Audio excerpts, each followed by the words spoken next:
Hey everyone, it's AVD and welcome back to another video. At the time of me recording this, there is a thunderstorm outside, so don't be too surprised if you hear thunder in the middle of the video. Just giving you a heads up. Anyway, whoa. I mean, I didn't expect thunder to come right now, did I? I mean, sure, I added it in, but whatever. But no jokes this time, it's straight into stuff, okay? Because, well, there's been a lot of things going on in the tech space, of course. And one of them happened last month, in fact, with Fruit Company's April event. Wrong fruit, my bad. Well, Apple's April event had a lot of products in it. And one of them that stood out to me, especially, was the new iPad Pro. Now, of course, we have the 11-inch and the 12.1-inch. But of course, I'm going to be talking about both of them. Because the main thing about the 12.1-inch, of course, was that it had the mini LED display. But overall, I think Apple's iPad Pros are probably a game changer in the tablet market.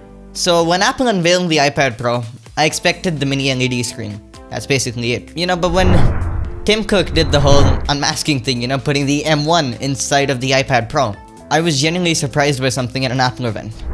And well, honestly, this new iPad Pro has just thrown everything out of the balance. So let's just talk about some of the benefits, first of all, that the M1 has just brought to the iPad Pro. Because, let me tell you, this thing is now a beast.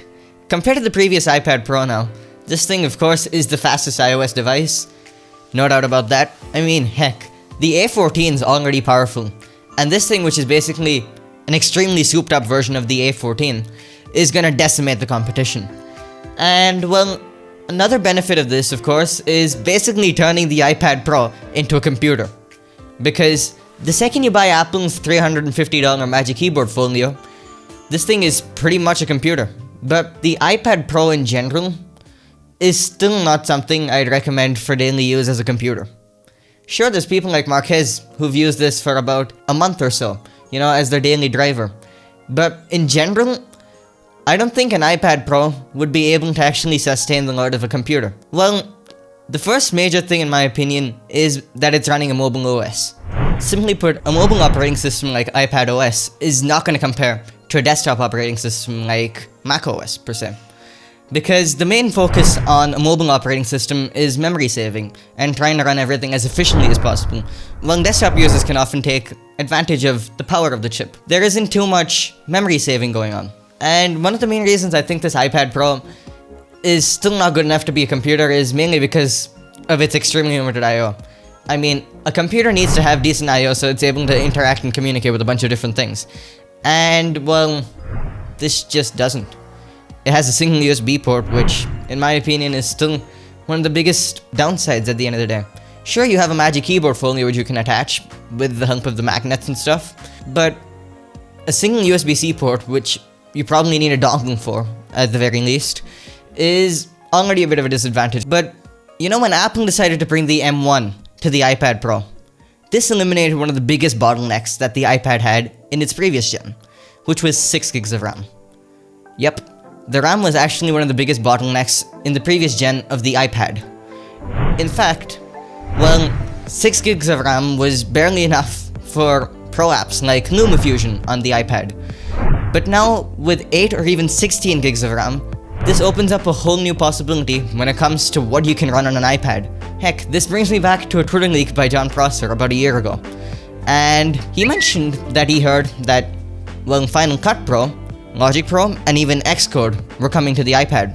And honestly, I wouldn't be surprised if they do at this point, because with basically desktop power into something like a tablet, I think this would basically eliminate the need of having a MacBook Air with you all the time.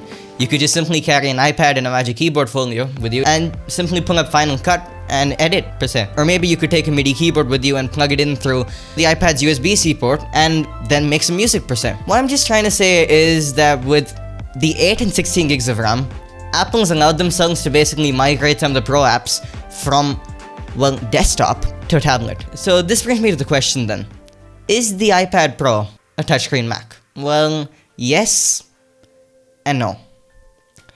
I mean, first of all, with everything together, you gotta consider that this thing is obviously running a mobile operating system. I've mentioned that about 3 times, I guess, in this video. But if we were to say that macOS was to come to this, then I'd say, yeah, sure, this is basically a touchscreen Mac at this point. But iPadOS in itself is fundamentally limited when it comes to stuff.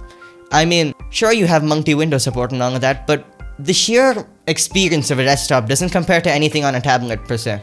And well, the main reason I say this is not technically a Mac is because of everything I've just said in this video. A, the mobile operating system. B, the single port, of course. And also because it's a mobile operating system, likely heavier RAM management and stuff that'll be going on. So in the end, even though you'd probably be getting some of the highest speeds you've ever got in an iOS device, it's still obviously better to have something of a desktop. And also though, one of the main things, that's also holding me back from calling this a computer is that it's still a tablet at the end of the day. If Apple was to market this as a computer, then they'd probably be sending the Magic Keyboard Folio with pretty much everything. That's an optional accessory, and when you add that to the iPad, then sure, you've basically got yourself a touchscreen Mac. Otherwise, it's still a tablet. If Apple was to unify the OSs, at least between, the Mac and the iPad, then sure, I'd say that the iPad is definitely a touchscreen Mac. But at this point, I think it's the OS that sort of holds it back, and also it's limited I/O as well. So, in conclusion, this is sort of a touchscreen Mac, but not exactly one yet. Overall, keep your eyes peeled for this iPad Pro, because in my opinion, this is probably one of the biggest moves I've seen in any of the mobile devices space. Bringing a desktop class chip to something that's basically a mobile platform is impressive to say.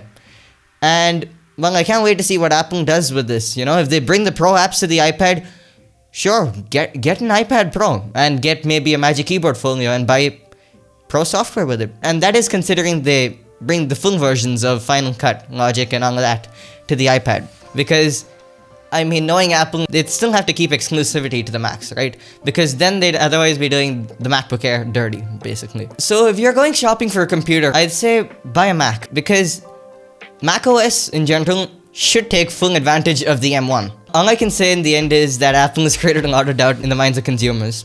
In fact, you're now having to make a decision between either a MacBook and an iPad. The Mac is clearly the superior platform. And sure, even though you do get an extra GPU core on the iPad at the base model, you are paying extra than the Mac in general. So I'd say get a Mac. It is much cheaper. You get bang for the buck, and it also takes full advantage of the M1. So that's all I have today, fellas. Thank you all so much for watching. Of course, don't forget to smash that subscribe button, smash the like button, and smash the notification bell as well, so you can stay up to date with the latest that I post. And yeah, that's basically it. Thank you guys so much for watching, and I'll see you all in the next one. Goodbye.